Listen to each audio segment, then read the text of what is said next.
आप ये कब सीखेंगे कि मैं अपने विचारों को कैसे संभालूं, मैं अपनी भावनाओं को कैसे संभालूं? हम आपको साधन देंगे कि इस मशीन को कैसे समझा जाए। समस्या चाहे जो भी हो, हम अपनी पूरी क्षमता का प्रयोग करेंगे, लेकिन ये मुद्दा नहीं होना चाहिए।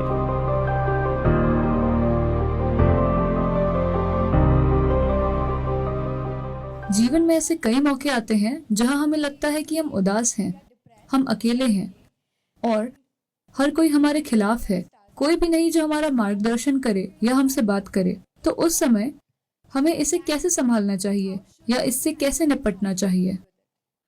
देखिए, ये एक दुर्भाग्यपूर्ण स्थिति है जिसमें ढेर सारे लोग हैं। अपने अनुभव में, उनके अपने व्यक्तिगत अनुभव में जीवन कुछ ऐसा है, मैं बनाम ब्रह्मांड। ब्रह्मांड के साथ मुकाबला करना एक बेवकूफ़ी भरा काम है। आपको इस मुकाबले में नहीं पड़ना चाहिए। हेलो, मैं बनाम ब्रह्मांड एक बहुत बुरा मुकाबला है। क्या आप भी सहमत हैं? तो योग इसीलिए है। योग का मतलब अपने शरीर को मोड़ना और मरोड़ना नहीं होता। योग शब्द का अर्थ है एक हो जाना। अभी ये मैं बनाम ब्रह्मांड है, ये सिर्फ आपकी मानसिक स्थिति है, ये सच्चाई नहीं है। जब आप बिल्कुल अकेला महसूस करते हैं, क्या आप फिर भी सांस ले रहे हैं? तो आप दुनिया के साथ लेन देन कर रहे हैं, है ना? आपकी बस अपने आसपास के लोगों से नहीं पटती, लेकिन वातावरण से आपको कोई दिक्कत नहीं है, भोजन से कोई दिक्कत नहीं है, अगर उसका स्वाद अच्छा हो तो पानी से कोई दिक्कत नहीं है। आप दुनिया के साथ लेन देन कर रहे हैं, है ना? आपका अस्तित्व लगातार ब्रह्मांड के साथ जुड़ा हुआ है, लेकिन आपका मन ब्रह्मांड के खिलाफ हो जाता है। अगर आप ऐसी मानसिक स्थिति बनाते हैं कि आप ब्रह्मांड के खिलाफ हैं या आप ब्रह्मांड या सृष्टि के साथ मुकाबले में हैं, तो जाहिर है कि आप छोटी छोटी बातों पर कुचला हुआ महसूस करेंगे। छोटी छोटी चीजें आपको कुचल देंगी। जब मैं कहता हूं छोटी चीजें, शायद आप अपनी परीक्षा में फेल हो गए, शायद आपको इस यूनिवर्सिटी से निकाल दिया गया, शायद आपको नौकरी से निकाल दिया गया, शायद किसी ने आपको धोखा दे दिया, शायद ऐसा कुछ और हुआ। ये सब जीवन और मृत्यु के बीच की छोटी छोटी चीजें हैं, क्योंकि आप यहां खाली हाथ आए थे, है ना? जब आप मरेंगे तो आपके लिए कोई कंटेनर सर्विस नहीं होगी, आप खाली हाथ मरेंगे। इसके बावजूद ज्यादातर लोगों ने अपने घरों को गोदाम बना लिया है। ज्यादातर लोग अपने सिर पर इतना बड़ा बोझ ढो रहे हैं मानो वो पूरे ब्रह्मांड को अपने सिर पर ढो रहे हों। ये उनकी अपनी मानसिक परिस्थिति है। आप अपने विचारों और भावनाओं की ही बात कर रहे हैं, है ना? आप ये कब सीखेंगे कि अपने विचारों और भावनाओं को कैसे संभालना है? इनके नहीं, इनके नहीं, इनके नहीं, आपके। आप ये कब सीखेंगे कि मैं अपने विचारों और भावनाओं को कैसे संभालूं अपने जीवन के अंत में? जीवन के साथ असल में बस यही एक समस्या है। ज्यादातर इंसानों ने खुद को कुछ ज्यादा ही गंभीरता से ले लिया है। उन्हें समझ नहीं आता कि आपने कंप्यूटर स्क्रीन पर वो पॉपअप देखे हैं? आप इस ग्रह पर एक पॉपअप हैं। आप 2 सेकंड के लिए पॉपअप होते हैं और पॉप आउट हो जाते हैं।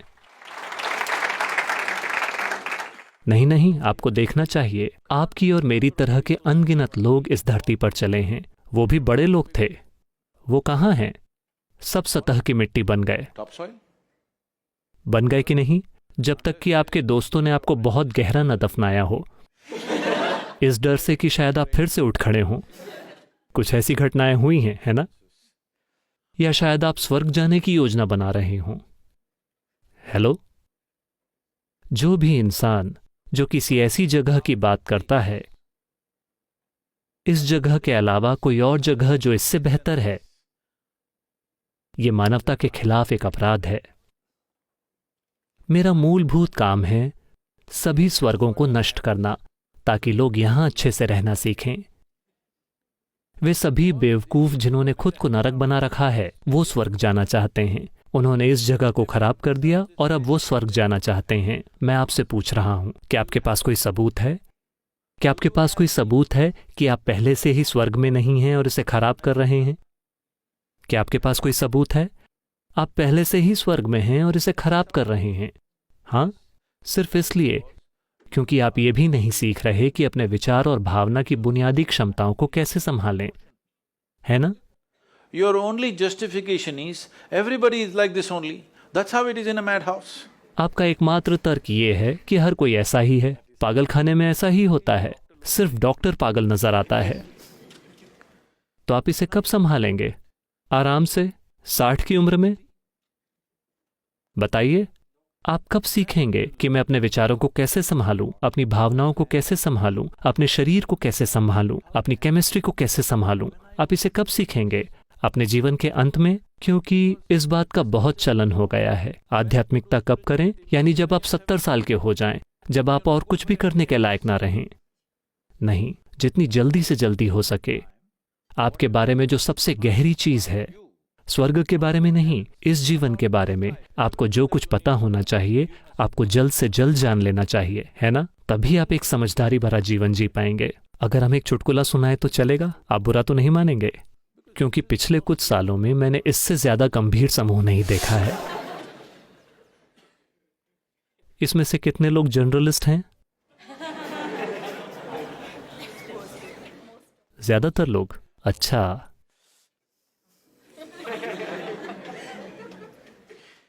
ऐसा हुआ, शंकरन पिल्लई जब वो पेरिस में थे, उन्होंने एक फ्रेंच महिला से शादी की। एक दिन उनकी सालगिरह थी, पहली सालगिरह। तो उनकी पत्नी ने कई दोस्तों को आमंत्रित किया और वो सब कुछ वाकई ताजा बनाना चाहती थी, हर चीज फ्रेश। तो सुबह से वो उन्हें इस बाजार से उस बाजार में घुमा रही थी। वो ताजा सब्जियां, ताजा मांस, ताजा चिकन, ये वो सब कुछ लेकर आए।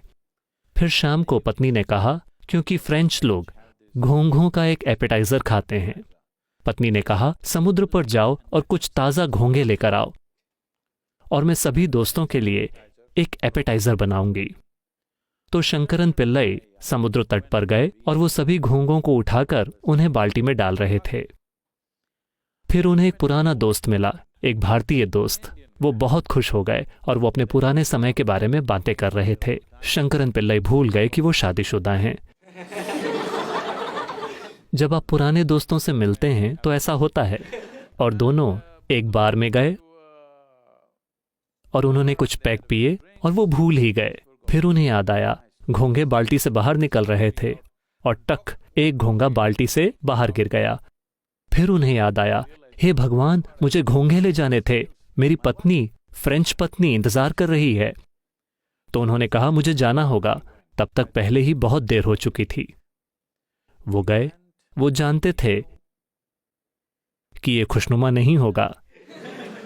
तो वो घर पर गए और जमीन पर सारे घोंघे बिखेर दिए, बाल्टी फेंक दी और उन्होंने जाकर दरवाजा खटखटाया। फ्रेंच पत्नी गुस्से में बाहर आई। शंकरन पिल्लई ने पीछे मुड़कर कहा, आगे बढ़ो घोंघो, हम बस पहुंच ही गए, चलो आगे बढ़ो।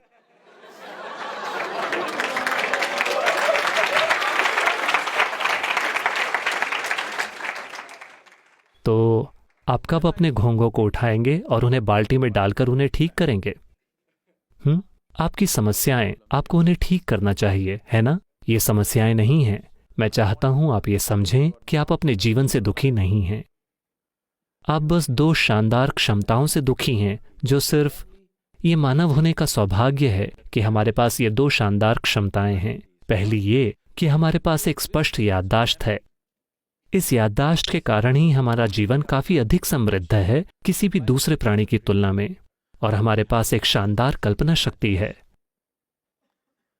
अभी आप इसी से दुखी हैं। 10 साल पहले जो हुआ था, आप अभी भी उससे दुखी हो सकते हैं। क्यों? आप जीवन से दुखी हैं या याददाश्त से?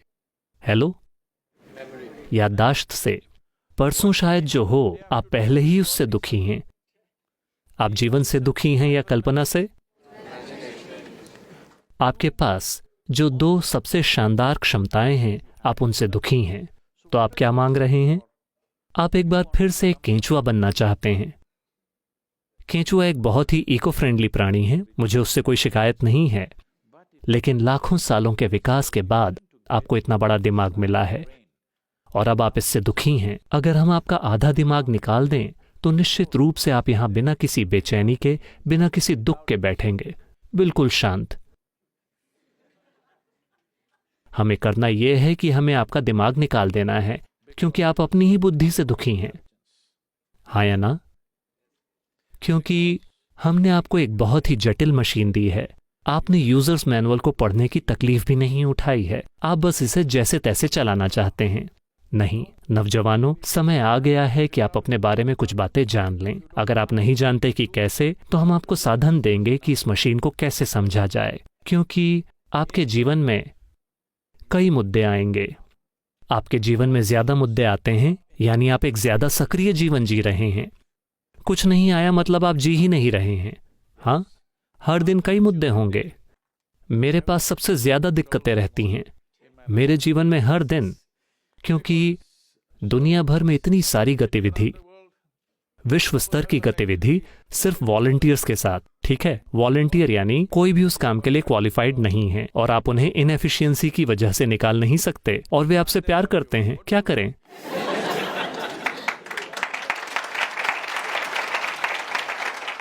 ये एक बात आपको पक्की करनी चाहिए कि आपके जीवन में आप खुद मुद्दा नहीं हैं। ठीक है, समस्या चाहे जो भी हो, हम अपनी पूरी क्षमता का प्रयोग करेंगे, लेकिन ये मुद्दा नहीं होना चाहिए।